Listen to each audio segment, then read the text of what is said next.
From then to now. 30 years ago, in February of 1987, a seed was planted by God in the heart of a bold and daring young minister. The story of Mount Tabor is a tale of one man's shared vision with an assembly of energetic, enthusiastic, and spirit-filled people who dared to trust God and support leadership through the sunshine and the rain. Neil Clarence Ellis was 26 years old and recently married to an equally young and supportive Patrice Michelle Nee Johnson. This vibrant, faith-filled couple was mandated by God to raise up a new kind of ministry with a different agenda, free from the trappings of the traditional Baptist church. This church was assigned to confront and conquer the kingdom of darkness in the Bahamas in an innovative, non-traditional, and at times unorthodox way. The date was February 13th, 1987, a Black Friday, a day when the superstitious believed that nothing good could happen. However, Neil C. Ellis, along with his wife and 11 other courageous supporters, assembled to organize this new thing. From its inception, Mount Tabor has been defying the odds and has clearly shown that something good actually did happen on a Black Friday.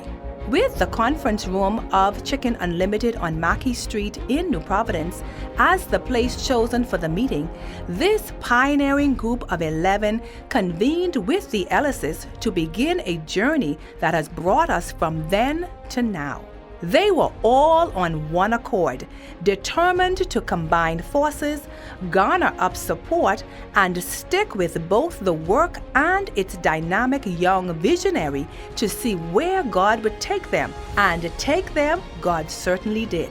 The first divine worship service was held on Sunday, February 22nd, 1987, in the chapel of the Bahamas National Baptist Convention's headquarters on Blue Hill Road. During the service, some 53 persons shared in the worship experience, including the Reverend Dr. Philip Ramming, the then president of the Bahamas Christian Council, who presided over the service. Some of the long-term members fondly recall the early years during which time Sister Ellis closely worked with her husband to make ministry happen. As you all know, with any project that you are doing, when you have very limited resources, everybody just have to pitch in. That's pretty much the bottom line. And so it was with Mount Tabor.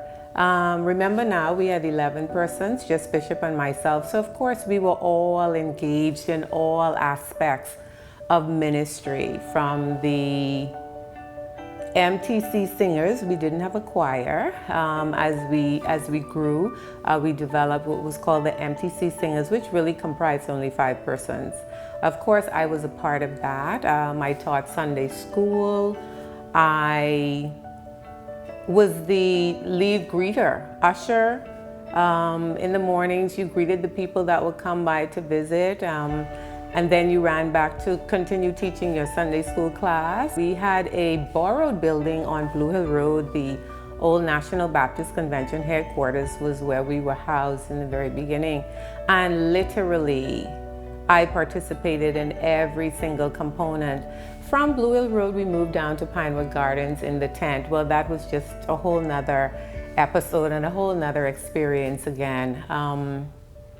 The earth, the ground, the quarry, or curry we would say, was the floor of the then sanctuary in the big red and white tent, which we borrowed. So again, on Saturdays, you actually looked forward to going there and cleaning out the chairs, and it seemed as if by the time you got to the end of the row, the first chair was all dusty again from the quarry on the ground. But what an exciting time it was. And then I remember praise and worship. Of course, Bishop was said to us that he wanted to introduce praise and worship, not regular song service. Now we were going, to another level. And so yes, I became then the lead praise and worship person.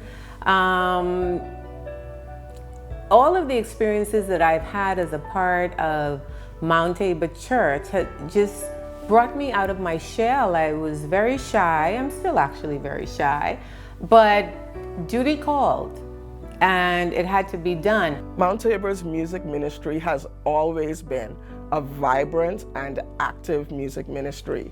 Back then, we would go caroling during the Christmas season. After choir rehearsals, we would end up at an ice cream parlor or going for pizza or just joyriding. So it was a ministry that was very attractive to young people because it was very active and very vibrant. Through the years, God has used Mount Tabor to blaze many new trails. Let's view some of the accomplishments over the years. Mount Tabor went from the rental chapel, then to the tent experience, and then to the first fellowship hall. Of course, we had our time with the tent blowing down, hurt 1 or 2 persons, and then of course, we started the building which currently housed our administrative offices, and then of course we went into that building without windows and without doors, but it's because so many people was coming. And then of course we went to the point where we skipped the administrative offices part, where bishop office is now, and went straight into the sanctuary because the membership grew so large. And it was because, you know, sometimes people just wanted something fresh. There was some fresh new things going on at Mount Tabor, but they heard about this man who swing on the chandeliers and this man who run the benches. And so some came out of curiosity, but as a result of that, they were blessed by the message and ministry of Bishop Neil Ellis. So I believe God stamped our ministry. We grew fast. We blazed a lot of trail. People got saved. We were at work in the community. So I believe God did then, and He still now has a stamp of approval on Mount Tabor Church. My mother is one of the founding members, and my father, who came along a few months later, was a pastor here. It's safe to say I was a part of everything. A student of Mount Tabor Christian Academy, a member of what was known back then as Youth Corps every Saturday morning, a member of the Mount Tabor Bell Ringers, a member of the Sunday School, and a member of the first Children's Usher Board. Now, here I am 24 years later, and as a young adult, I'm glad I am still here. The well-being of Mount Taborites and people in the wider community has always been a major priority of the ministry over the years. The benevolent spirit of the pastor and the membership has been evident across this nation and around the world, giving it the reputation as being one of the most giving and caring churches in the country. My husband visited Mount Tabor when they were worshiping in the tent. They had just moved down to Pinewood, and we were new residents of Pinewood Gardens at that time. And the morning after his visit, that Monday morning, my phone rang, and I answered the phone, and the voice on the phone said, "Good morning, I'm Reverend Ellis, and I want to speak with Mr. Gregory Thompson." And that right then, being a person driven by hospitality, that impressed me a lot. I said, let me come over and check out this church. And I did. Ever since then, we were here. There are ongoing outreach initiatives in the community, and these programs are inclusive of a weekly feeding program, hospital visitations, clothing and grocery distributions, assistance with various kinds of counseling, a cancer support group, mentoring at adopted schools, and financial assistance to some of the local nursing and children's homes and drug treatment facilities. Evangelistic undertakings such as Movie in the Park, basketball tournaments in the inner city parks, and mall invasions have all been used over the years to keep the fire of radical evangelism going. Most recently, a program has been launched to assist the homeless in our nation. Mount Tabor is a great church, and persons always ask me, what is it that makes a church a great church? But a great church, as far as I'm concerned, is a church that has a demonstrated commitment, or a great commitment to the Great Commandment. And Mount Tabor has stayed true to its mission. The mission was to transform people into believers and believers into faith walkers. How do we do this? We do this through a focus on evangelism, of reaching people, of touching lives. And over the past 30 years, Mount Tabor has been a global and a national trailblazer in touching lives and ensuring that they are transformed into instruments that demonstrate the glory of God. Over the past 30 years alone, we have records of some 29,247 persons saved. We have records of 8,845 persons who have dedicated their lives to God. Over the past 30 years, God has used this ministry and this man of God to bring tangible transformation to some 38,092 lives. That is something for us to give God praise for. Now, we do a very good job at quantifying things and bringing figures, but let's qualify that for a moment to substantiate what God has done through this ministry. Almost 40,000 lives touched over the past 30 years. Another consistent social focus of the ministry over the years has been education. Numerous full and partial educational scholarships have been awarded by Mount Tabor to members in pursuit of higher learning at both local and international institutions.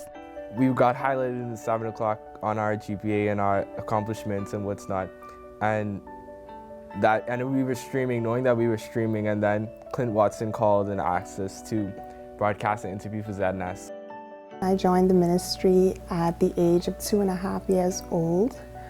My parents brought me here, and I remember when I was about 3, we had a concert, a little talent show at the Dundas, and I said that I wanted to be a doctor. And since the tender age of 3, I followed that dream. And at the age of 25, I graduated from medical school, and I'm now a practicing doctor at the Princess Margaret Hospital, where I am now in the Department of Obstetrics and Gynecology, which is coincidentally what I always wanted to do. And on Saturday, February 25th, I will be joining in holy matrimony with another physician who also works at the Princess Margaret Hospital and is a member of this church. His name is Miles Brennan.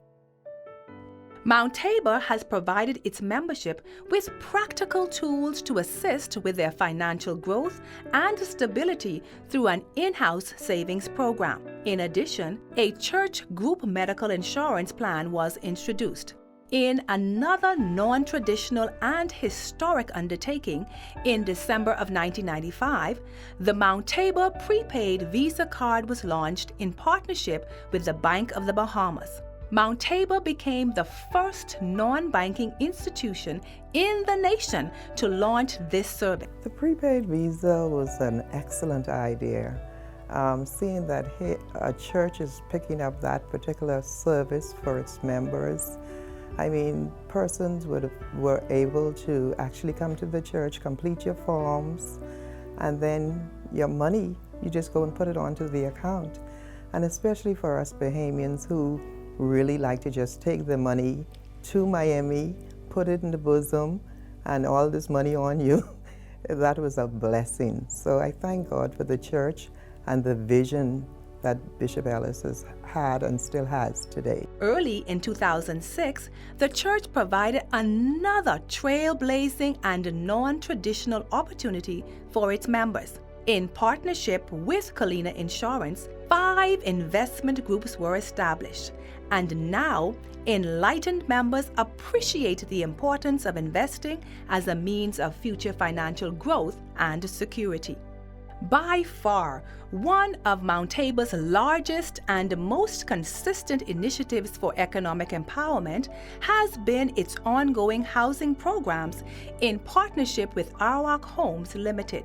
3 housing subdivisions, Mount Tabor Estates East, Mount Tabor Estates West, and Mount Tabor Gardens were established to make home ownership more affordable for members and the general community.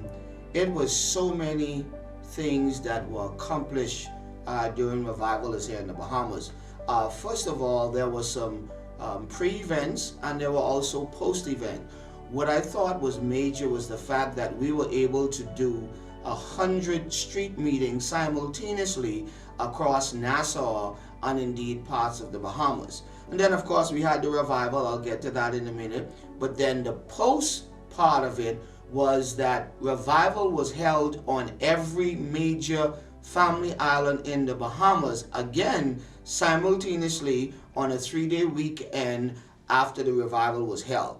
But what I thought was major was the fact that we were able to pull 192 churches across the Bahamas together, many different denominations, and more than 1,000 volunteers helped to pull the revival off. Of course, souls was the ultimate accomplishment, but I just thought the camaraderie of churches and denomination coming together for one common goal to pull off the largest single event, religious event, that ever took place in the Bahamas.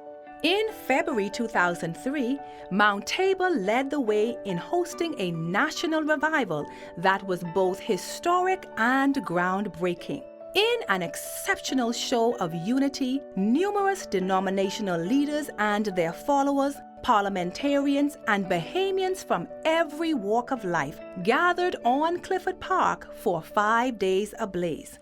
There was an estimated 40,000 attendees nightly, according to the Royal Bahamas Police Force. Revival is here. I remember being a part of the ceremony, the event that took place on the fort many years ago. I was a part of the dance ministry back then, and I remember being very anxious because there were a lot of people there from many different places. And so I remember having a very good time and being blessed by the amount of people that showed up to watch us and to watch, and to listen to Bishop preach. And it was truly a tremendous experience. Bishop Ellis was diligent about exposing the membership of Mount Tabor to ministry outside of the Bahamas. In the early years, many of his membership accompanied him on various preaching assignments to the United States of America. His goal was to ensure that as he grew and became more exposed, his people would continue to grow and be in sync with him.